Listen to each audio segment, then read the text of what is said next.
columns, and what I've been doing is just recording the number of emails, unsolicited emails I received for the last 4 months. So the first column is the date, what was the day, and then we have two categories, the social networks, so emails from all social networks, and promotions, so any advertising I've been receiving. And we'll just use that to have a little look at the descriptive statistics. First, before getting into the numbers, what I'll do is select one of the columns, so the last column, the advertising I'm receiving. Go to statistics and you see there is a bunch of functions we can choose from. We'll have a look at each and every one of them today, but for the moment I'll just choose check statistics none to have nothing. I'll go to graph and generate all the graphs that we can, so that we have a look at graphs first, visualize what the data looks like, and then we'll go into the numbers. So click on OK, OK again, and now I have 4 graphs. The first is the histogram. So the histogram is just the spread, the representation of my data. So you can see that on some days I get 0 emails. Here is the number of times I receive, I'd say about 7, 6, 7, 8 emails, and here around 37 emails. So that's basically the frequency representation of my data. If I take the next graph, you can see that it's the same graph but with normal curve. So here you have the normal representation of my data in red. That doesn't mean that the data is normal, but it's the best normal representation that Meetup can come up with for this data. This representation also gives us a few numbers. So it gives us the mean, the standard deviation, and n, which is the number of data I have. If I go back to the data, you can see that in count I have 113. I have 113 lines of data. If we have a look at the other two numbers, the mean and the standard deviation, when we look at a normal distribution, the definition of the normal distribution is that it's symmetric.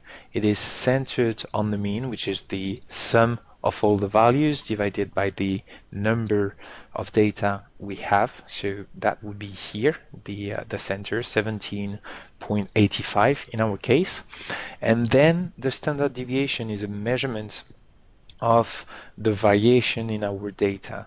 So if we have a big standard deviation, the distribution is going to look flatter because we will have more spread in our data, and if you have a smaller standard deviation, it will look thinner.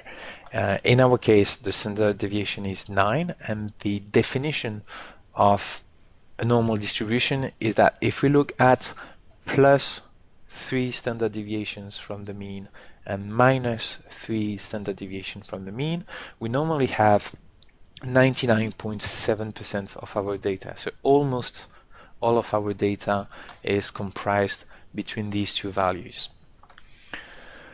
If I switch to the next graph, this is the individual value plot from my advertising received, and what that is the number of points, the number of occurrences for each and every value. So we can have a look at the spread, a bit like we were doing in the histogram, but with a different presentation. So you can see here that I have only one day where I receive, I think that is 1 email, only one with over 40, so maybe I can see an outlier there. And here I have the bulk of my emails. If I have a look at the box plot, That's going to be something we're going to detail in a minute in the numbers, and we will find a set of values that are maybe easier to have a look at if we're looking at the graph. The first that corresponds to the middle line here is going to be the median. By definition, it's a bit different to the average, or also called the mean. The mean is the sum of all the values divided by the number of values we have. The median is the central value, so it's the point of reference from which we have 50% of the data above, 50% of the data under, so an equal number of data of points above and under. From there, if we look at the two extremities of the box, we have at the bottom Q1, so the first quartile. Quartile stands for quarter, so that's 25%. And at the top we have Q3, third quartile, so that means 75%. What that means is that under Q1, so under the box, we have 25% of our data. And if we take into account Q3, we have 75% of the data under. So that graph represents our data by chunks of 25%. I've got 25% up to here, 25% up to the median, 25% to Q3, and the remaining 25%. The top is the maximal value and the bottom is the minimum value. So now that we've had a look at the graphs, I'll go back to basic statistics, display descriptive statistics, go to graph, switch all the graphs on, and we're going to have a look at the statistics themselves. We'll start by the values by default, click on OK, and see what Minitab gives us by default. We have several values. The first one you can see is the variable name. So we can watch different variables at the same time. If I go back to basic stats, you can see here variables. I can add the other type of email I'm receiving. Click on OK, and now I have two lines. So advertising and social component. N is the number of lines of data that I have, 113 in both cases. N star is the number of missing data. The mean we have discussed, the mean is the sum of all the lines divided by the number of lines. The standard error of the mean, this is going to be quite important when you're going to do t-tests. For example, the standard error of the mean is the error that we have in the evaluation of the mean. So let's say I'm going to a production line and I'm taking a sample of 20 units. I do the mean, and then I take another sample of 20 units. I do the mean of that sample. I'm gonna see a certain difference because the units are not always exactly the same. So this is due to the random factor of my sampling plan. So the mean I am estimating is always going to change a little bit. The standard error of the mean, as the name says, is an evaluation of the error in the mean that we are calculating. So this is standard error of the mean. Standard deviation, we just touched on that before in the graph. As I said, if you take the mean and add and subtract 3 standard deviations, you have a range that should comprise 99.7% of your data if you are dealing with normal distributions. So that's not always the case. Then we'll have a look at minimum, Q1, median, Q3, and maximum. So all of these points here are on the box plot graph. So if I go back to the graph, I've got the minimum here, Q1, median, Q3, and maximum. So just as I was explaining just a little bit before, we divide the data in chunks of 25%. So I've got the minimum, I add 25% of my data, I get to Q1, I add 25% on top of that, I get to the median, plus 25% of the data Q3, plus 25% is 100, and I get to the maximum. So these are the values by defect. Now we're going to have a deeper look at all of the others, part by part. Some are going to be rather self-explanatory or obvious. I won't spend too much time on these, but others can be a bit more complex. So I'll take out all of these and we will go part by part. I will keep the mean, the standard deviation, and add the variance, the coefficient of variation, and the trimmed mean to have a look at the whole of that, at that first group. So here we have the mean. We've already talked about that. But what's interesting here is to compare it to the trimmed mean. Sometimes we can have extreme values that are unusual points and can distort the mean. They can have a weight on the mean that is too important and distort our vision of the reality. Due to this, Minitab can sometimes use the trimmed mean, which means that we take out the 5%, 5 top percent of values, 5 bottom percent of values, and the mean gets a bit more centered. If you don't have a lot of extreme values that distort the mean, your mean and trim mean should be similar. So in both cases, here in our example, you can see that both the mean and the trim mean are fairly similar. So I don't have too much extreme values. The standard deviation, we've discussed about that. But what's important to see here is that the standard deviation is the square root of the variance. The question is, why do we have two values? Really, on a mathematical level, what we do first is calculate the variance and do the square root so that we get the standard deviation.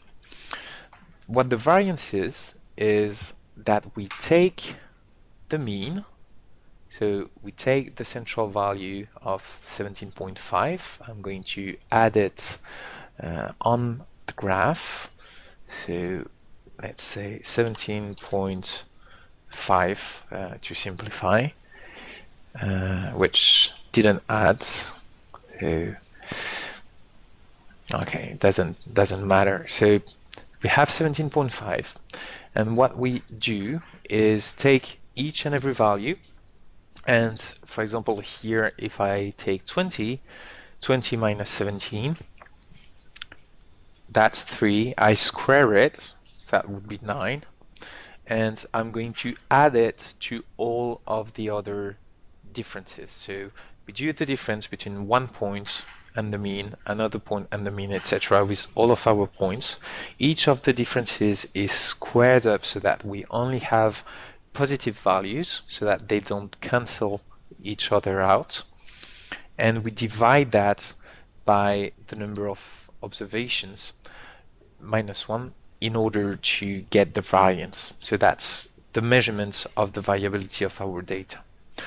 The issue with that is because of the mathematical definition and because of the fact that we square things up, the variance is expressed with a squared unit. So if I'm measuring centimeters, I end up with squared centimeters, which are not that useful on the line if I want to do something about that. So if we go for the standard deviation, which is the square root of that, then I have something that is expressed in the unit I'm using on the line. So that's why we have two measurements. The last one in here is the coefficient of variation. So this is actually a percentage that allows us to compare the mean with the level of variation we have, so with the standard deviation. I'll just get the calculator and show you. So if we take the standard deviation, so 9.42, divide it by the mean, 17.85, and multiply the result by 100, so that we have a percentage times 100. We have 52.77. So that's the result we get here. So this is a comparison between the mean and the variation that we have. So that's the coefficient of variation. Let's go back to basic stats, and we're going to tick out all of these. And just to show you very quickly, I'll choose minimum, maximum, and range. Range is fairly self-explanatory. It's the difference between the minimum and the maximum. So here I have the minimum of 1, maximum of 43, the range is 42. So I'm not going to spend too much time on that. Let's get to the next functions. And I'll choose the n missing, cumulative, the percentage, and percent cumulative. You're going to see that in our case, it's not going to give us a lot of information at the moment, because these functions, here you can see I have 100%, cumulative percentage, and cumulative n, and they're all basically the same. I've got 113 for count n and cumulative, and 100% for both percentages. This works if we have a categorical data and we are able to discriminate between different types of data that we are analyzing. So in our case, if I go back here and let's say I have an interest in making a difference between the days of the week, so I want to separate Monday, Tuesday, etc. If I go to data, date and time, extract to text, I will be able to take the date column, create a day column, and store the day of the week in there. So you can see that now I have that. It's in Spanish because my computer is in Spanish, but that's Monday, Tuesday, etc. So now I have a categorical variable. If I go back to stats, basic stats, and I'll just choose 1 and divide it by the day variable, click on OK, and now we can see a result that has a bit more meaning, that makes a bit more sense. It's important to understand that here we're talking about the number of lines. We're not looking at the values themselves. So this is why we have similar values for every day. So you can see that I have 17 points for Monday, 16 for all the other days. That's due to when I stopped my observations. So this is why you have total count 17 and 16. Then the n is the number of lines, n star is the missing data, and then you have the cumulative numbers. So you have 17 at the first line. If you had Tuesday, that's 17 plus 16 equals 33, plus 16, 49, etc. until the bottom where you get 113, which is the total number of observations that I have. Same thing for the percentage and the cumulative percentage. So here I have the corresponding percentage for the number of values. So 15 for Monday and 14% for all the others.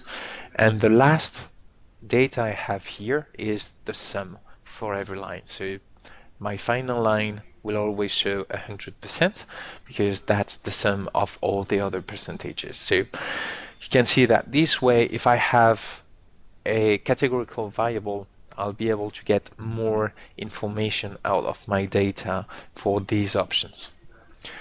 Let's go back to basic statistics. And I'm going to unselect all these and then have a look at first quartile, third quartile, and the interquartile range with the mode as well. And I'll just take the day out and we'll choose back the second column. Click on OK. And now you can see Q1 and Q3. We've already talked about these ones. And IQR stands for interquartile range. So that's the range, the distance between Q1 and Q3. You can see that Q1 is 9.5 for the first line and Q3 is 25. So IQR is 15.5. If I go back to the graphs, the interquartile range is the size of the central box. So it's the distance between Q1 here and Q3 here. So that's the size of the box, simply. The mode is the most frequent value in my set of values. So here I have only integers because I'm looking at a number of emails. I cannot get 11.5 emails. That's not possible. So I have only integers, and that's the most frequent data. So for promotions, pure advertising, the most frequent value is that I receive 26 emails on a given day, and that has happened, if we look at the N for mode, that has happened 7 times. For the social networks, the mode is 9, but that has happened 15 times of the 113 days I've been watching.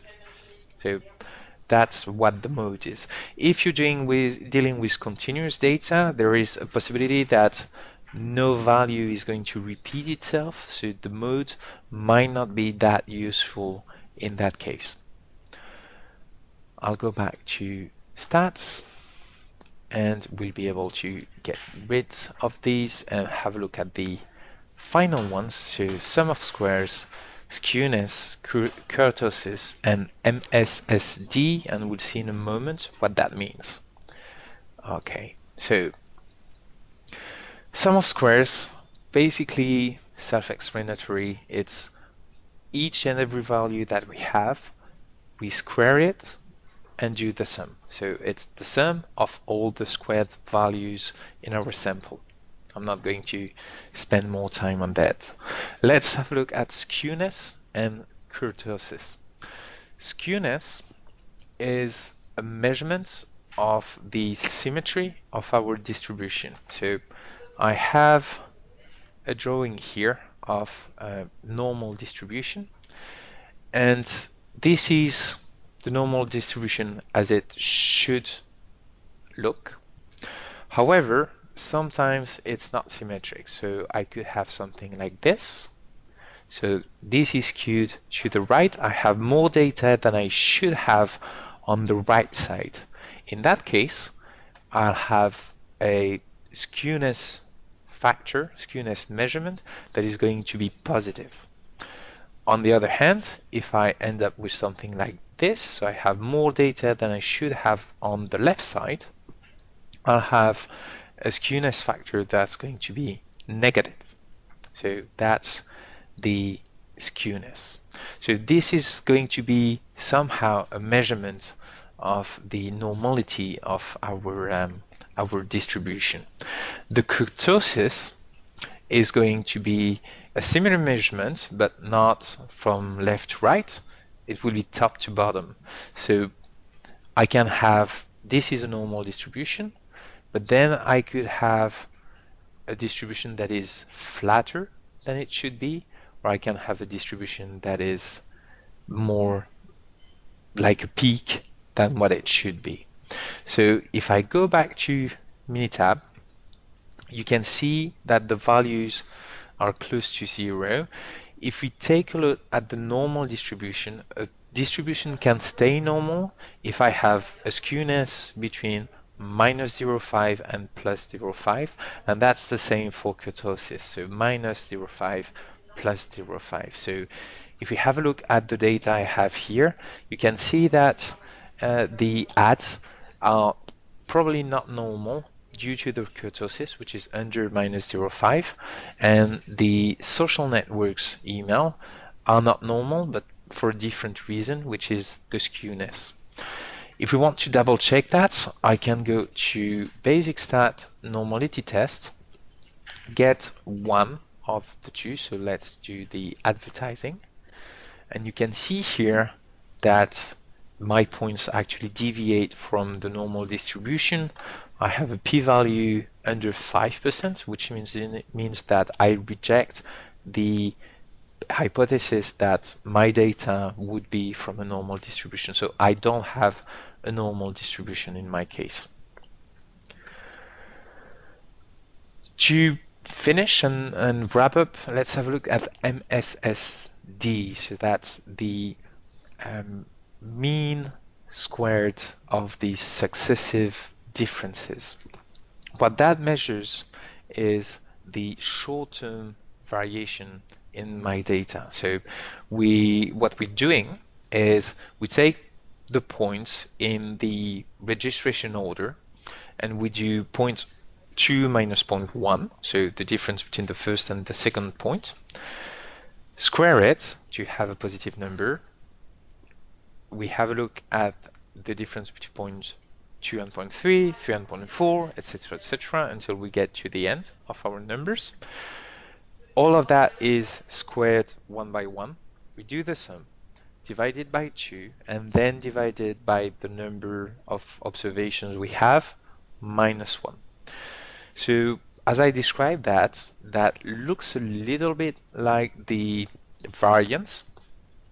It's a similar indicator. The thing is, the variance has a look at the variation of all the distribution as a whole, so it looks more at the long term. The MSSD looks at the short term because we're not looking at the difference between the mean and the points. We're looking at the differences between one point and the next, and the next, and the next. So that's a measurement of the short-term variation. So the higher the MSSD, the more important is my short-term variation. If I go back to basic stats, you can see that here we've done everything. I just need to comment on this part, check statistics. So if I check default, I get the default options. None, I get rid of everything and then I can choose whatever I want, or all, and that clicks all. Just to show you that you might want to be careful when you select everything and have several rows, columns you want to study.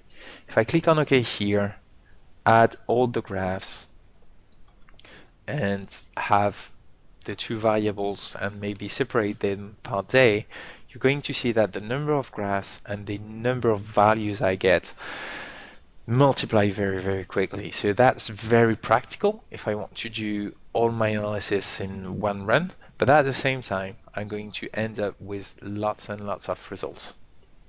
So here's what that would look like. So we've had a look at all the options, and that's going to be the end of my presentation.